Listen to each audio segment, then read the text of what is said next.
Pode se assentar. Queridos, nós estamos então no ciclo da comunhão, né? Nesse período, a partir do dia 1º de dezembro. E, literalmente, em dezembro, se tem uma coisa que acontece muito, são comunhões, né? Esse tempo de sacrifícios, né? Que a gente está mais juntos, com mais espontaneidade, que a gente pode curtir o tempo mais juntos como células, setores, área, como igreja. E abra sua Bíblia comigo então, Mateus 22, a partir do versículo 37. Nosso tema da nossa conversa agora do Tadel é sobre verdadeira comunhão. Mateus 22, 37, respondeu Jesus: ame o Senhor, o seu Deus, de todo o seu coração, de toda a sua alma e de todo o seu entendimento. Este é o primeiro e maior mandamento. E o segundo é semelhante a ele: ame o seu próximo como a si mesmo. Aqui o contexto, os fariseus estão questionando a Jesus, perguntando para ele qual era o maior de todos os mandamentos. E uma característica a respeito que faz parte desse contexto, dessa pergunta, é que a Bíblia, aquilo que eles tinham de Bíblia até aquele momento, continha algo em torno de 613 leis, mandamentos, ordenanças de Deus para o seu povo. Então, os fariseus, que eram muito conhecedores da lei, eles estão questionando a Jesus. Qual é o principal, qual é o maior de todos os mandamentos? E aí Jesus então dá essa resposta que nós acabamos de ler. E ele fala que o primeiro mandamento, que é amar a Deus com tudo o que nós somos, é semelhante, o segundo é semelhante ao primeiro, que é amar o próximo como a si mesmo. Então, são mandamentos ali que podem resumir, digamos assim, essa vasta lista de leis e ordenanças que a palavra de Deus continha. E se nós pudermos resumir, então, esses dois mandamentos, uma palavra que para mim se encaixa bem é comunhão. Amar a Deus acima de todas as coisas é justamente você ter muita comunhão com Deus. Amar o próximo como a si mesmo é uma vida de comunhão com o seu próximo, porque nós fomos criados com esse propósito. A criação do homem é comunhão.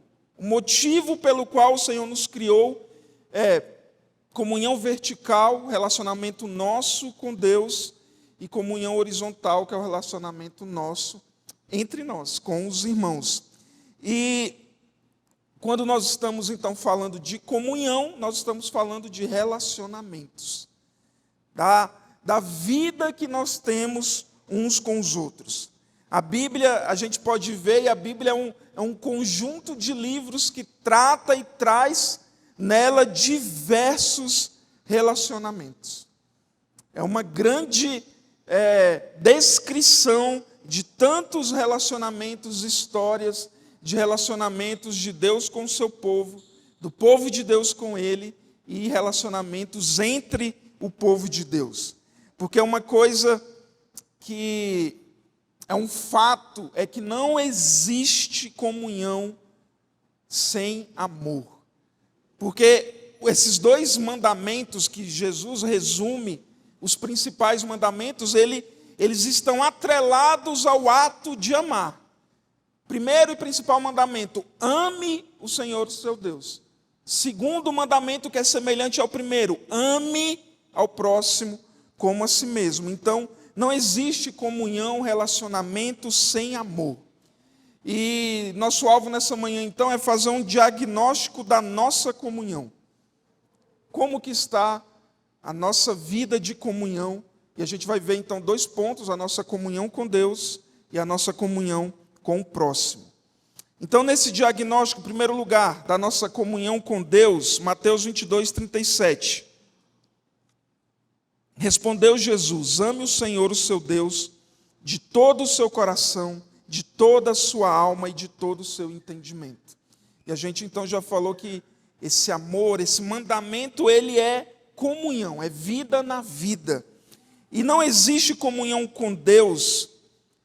A nossa comunhão com Deus, ela não se trata de quantas informações eu tenho sobre Ele. Não é o tanto de conhecimento que eu tenho a respeito de Deus. Quantos nomes Deus tem?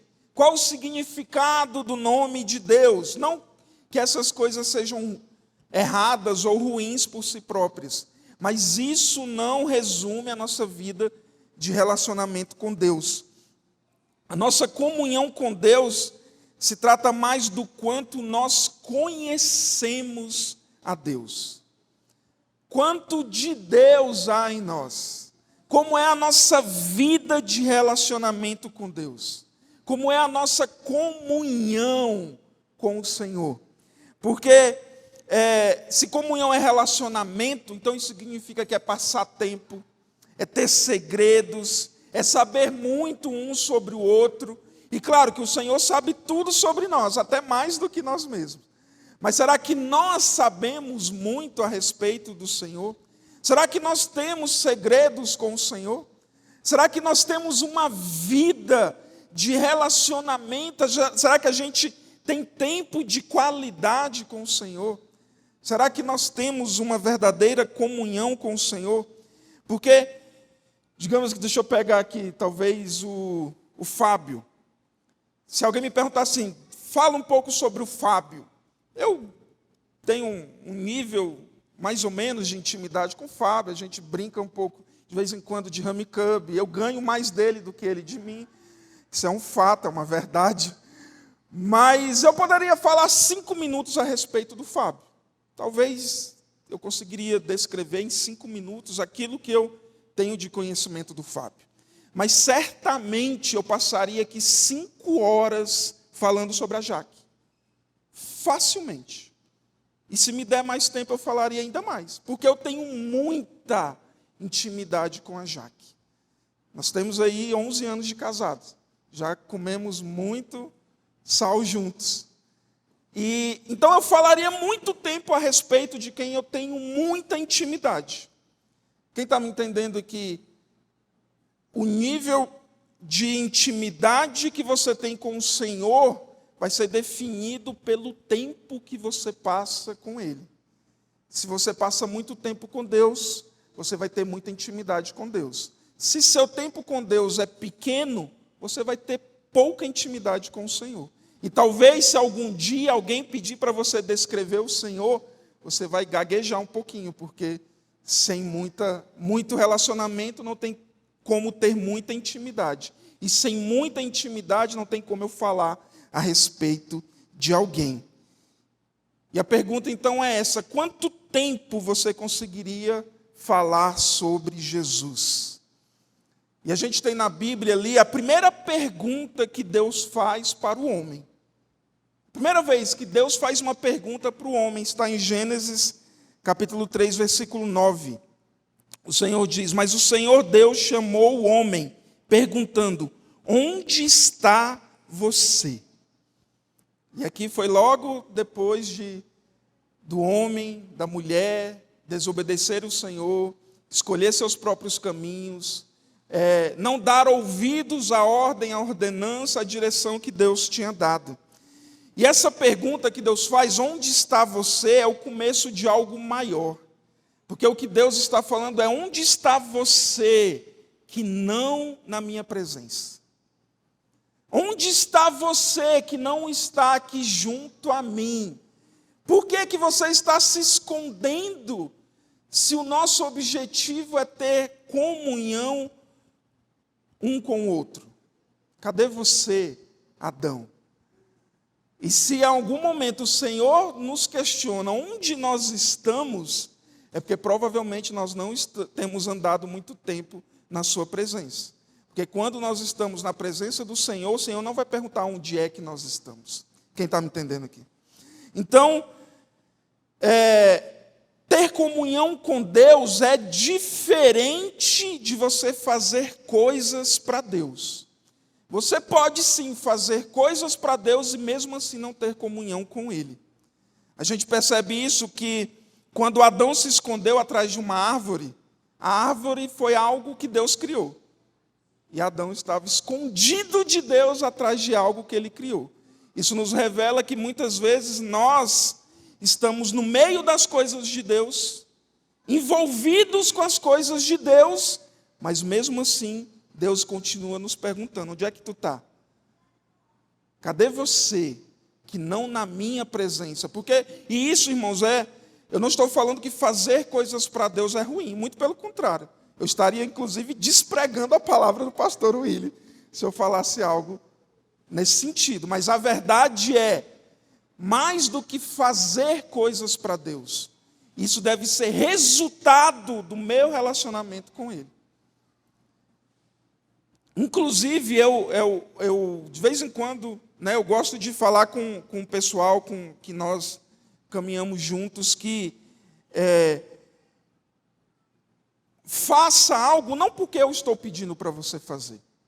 Porque se for só por causa do meu pedido, da minha direção, porque eu sou o seu líder e você está cumprindo uma ordem do seu líder, o dia que seu líder não pedir para você servir no Paz Kids, você não vai servir, porque o líder não pediu. Então, o fazer tem que ser consequência do meu relacionamento com o Senhor. Eu amo tanto o Senhor, que eu vou estar envolvido naquilo que o Senhor está fazendo. E as coisas criadas por Deus, aquilo que Ele faz, e que Ele está fazendo por meio do seu povo, que é a igreja, não será mais um sacrifício para ninguém fazer. Não precisará mais o pastor ficar aqui domingo após domingo, falando: gente, vamos servir nos ministérios. Na verdade, talvez vai ser igual aconteceu com o Amor em Ação.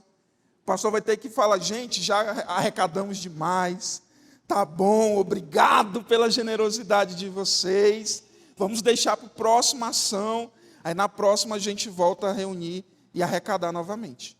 Eu acho que o sonho da nossa igreja, da nossa liderança é isso, é o dia em que, quando tiver as programações, na verdade a gente vai botar nos grupos lá: gente, hoje nós vamos servir nas salinhas 5 e 6. Aí vai ter uma disputa, não, vamos fazer uma gincana para ver quem vai ganhar, porque está todo mundo querendo servir, e tanta gente querendo servir, eu tenho que escolher, é só 2, gente, é só 2, pelo amor de Deus, me ajuda aí. Então vamos fazer aqui vamos tirar para o ímpar, vamos fazer aqui uma pergunta, uma gincana da Bíblia. Quem ganhar será o premiado em servir nas escalas do Paz Kids. Amém ou não amém? Então, se relacionar com o Senhor é diferente de fazer coisas para o Senhor. Mas quando nós estamos em pleno relacionamento com Ele, inevitavelmente nós vamos fazer coisas para Ele.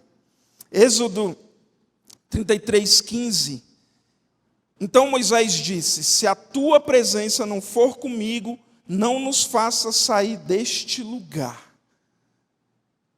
Aqui Deus está falando para Moisés: Moisés, a terra prometida está lá, eu prometi para vocês, eu vou dar, mas eu não vou com vocês, porque se eu for, esse povo, eu vou destruir ele. E o que é que Moisés fala? Senhor, se a tua presença não for conosco, não nos faça sair desse lugar. Pergunta que cai no vestibular da paz: entre ministério e Deus, qual você escolhe? Entre a promessa que Deus te deu e Deus, qual você escolhe? Entre algo que você deseja muito porque o Senhor te prometeu, mas se isso for concorrer com a presença de Deus, qual você escolhe? Eu tinha um questionamento quando eu vejo ali o final da história de Moisés, que a Bíblia fala que Moisés olhou, mas não desfrutou. E a gente sabe o porquê, não é esse o contexto que eu quero entrar. Mas eu sempre me perguntava: cara, tantos anos servindo o Senhor, andando com o Senhor, conduzindo o povo de Deus com tanto exemplo de fidelidade de Moisés para com o Senhor. Esse é um exemplo claro disso. E aí chega lá na hora de desfrutar o negócio, Moisés não desfruta. Eu ficava assim: Deus, isso é injustiça, cara. Isso é injustiça. Mas aí o Senhor falou no meu coração e me trouxe para esse texto. Porque para Moisés, ele já tinha abrido mão da terra prometida. Porque no momento em que Deus falou, você vai desfrutar, mas eu não estarei com você, Moisés falou, eu não quero desfrutar se o Senhor não estiver comigo. Então, para nós pode ser, a gente olha e fala, meu Deus, está olhando lá, a terra prometida e não vai desfrutar. Para Moisés, talvez essa é uma das perguntas que eu farei para ele. Eu creio, imagino que para Moisés não foi difícil isso. Claro, tem a parte do conserto, do porquê Moisés não entrou na terra prometida, não estou desconsiderando isso, mas o que eu estou falando é, com certeza Moisés ainda assim preferia estar com o Senhor do que desfrutar daquilo que Deus prometeu. Então, quando nós temos esse coração na nossa comunhão com o Senhor, isso vai ser mais importante do que qualquer outra coisa. De vez em quando a gente fala aqui das promessas de Deus com relação a finanças. A gente está no mês vamos falar o mês inteiro sobre as primícias. Quando a primícia da massa for santa, todo o resto o será. E se não tivesse a promessa? A gente daria mesmo assim? Se Malaquias não falasse, fazei prova de mim, e veja se eu não vou, na versão do cristiano, se eu não vou arregaçar de bênção para você. Se não tivesse a promessa, eu continuaria ofertando? Se Deus não prometesse que ia amarrar o devorador, eu continuaria sendo dizimista fiel?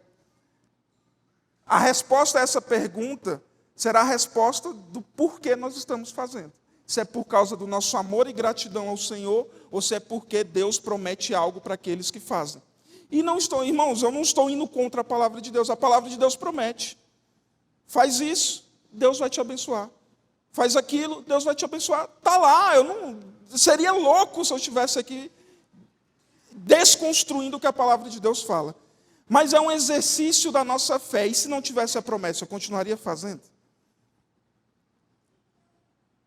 Se no Brasil fosse permitido a poligamia, você continuaria sendo fiel à sua esposa?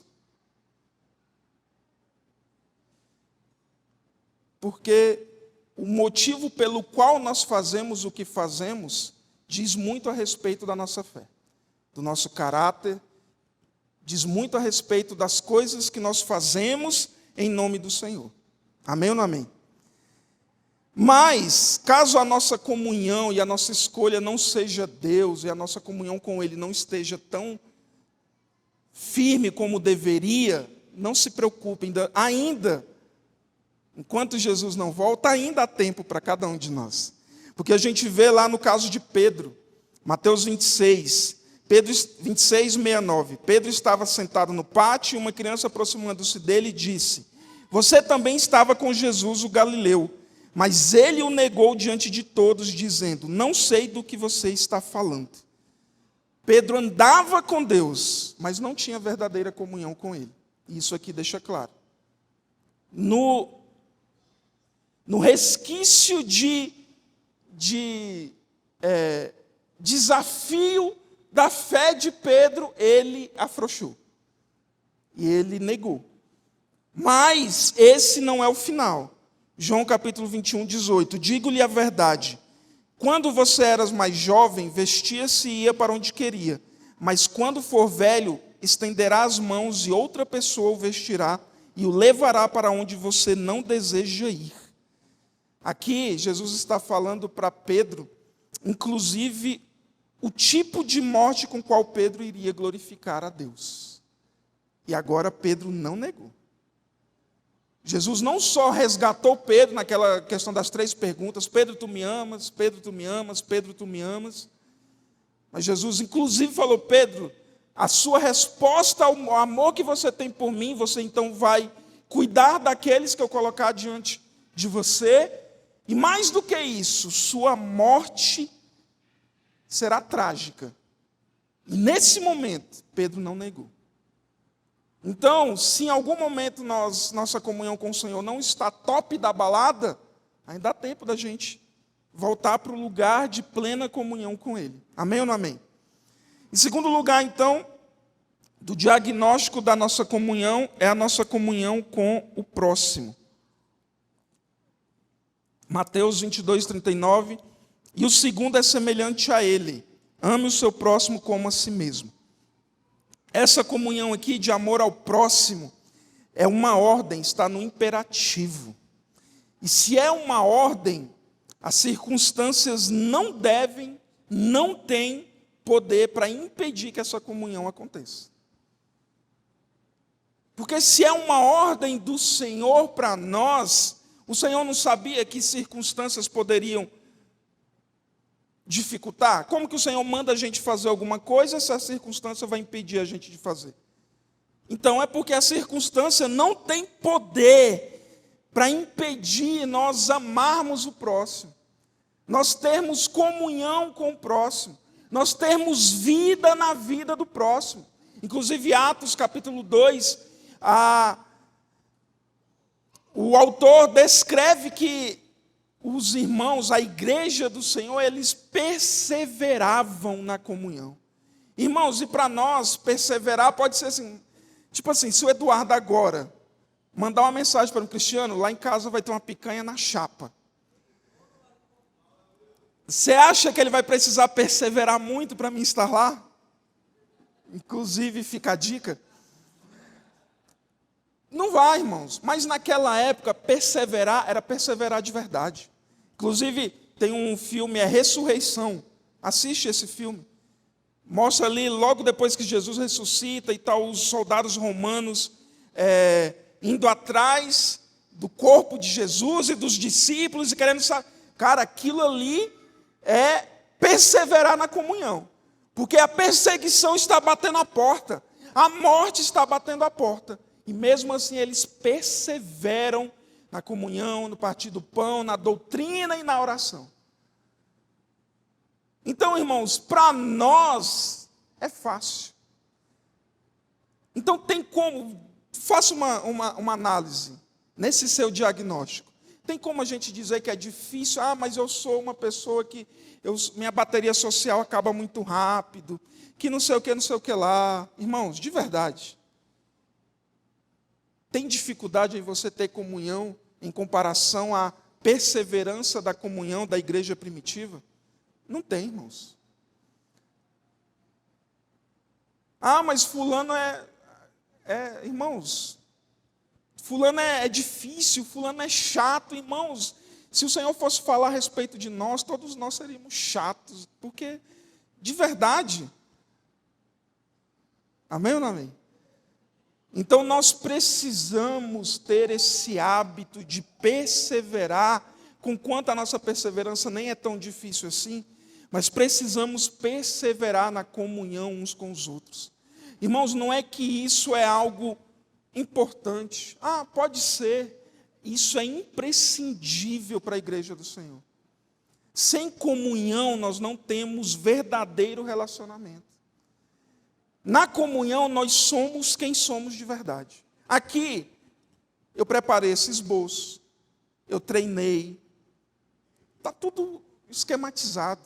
Na comunhão, irmãos, ninguém prepara um esboço para a comunhão. Na comunhão eu vou chegar, vou sentar na cadeira tal, eu vou sorrir de canto, porque se eu sorrir Irmão, ninguém se prepara na comunhão. Na comunhão eu sou quem eu realmente sou. Na comunhão as máscaras caem. É por isso que, não no povo de Deus, mas no mundão lá fora, fala que é na comunhão que vai descobrir quem cada um é de verdade. Que aí o irmão entorna o caldo, e chuta o pau da barraca lá, e faz papelão, sobe na mesa, e não sei o que lá. Por quê? Porque é quando eu estou nesse ambiente de liberdade, é que eu vou ser quem realmente eu sou. Trazendo para o nosso contexto, a comunhão é necessária para nós nos revelarmos ao outro e para nós conhecermos quem realmente o outro é. Nós precisamos, existe uma certa, eu fiz aqui um pequeno comparação entre a verdadeira comunhão e a falsa comunhão. A falsa comunhão, ela é cheia de regrinhas e pouca intimidade. A falsa, por exemplo, quando eu vou na casa de uma pessoa pela primeira vez, eu não tenho comunhão com ela. Eu não tenho intimidade com ela. Então eu vou chamar aqui de falsa comunhão, mas não numa forma pejorativa, porque a pessoa é ruim ou... Não, é porque falta intimidade. Se falta intimidade, é uma falsa comunhão. Irmãos, quando eu vou lá, eu toco a campainha, eu espero a pessoa abrir a porta. Aí eu espero a pessoa ir na frente, para mim não ir na frente seguindo, porque eu não sei para onde é que a gente vai. Aí eu sento na mesa se a pessoa falar, porque eu não sei se é para sentar na mesa ou no sofá. Aí se eu quero uma água, por favor, você pode me dar um pouco de água?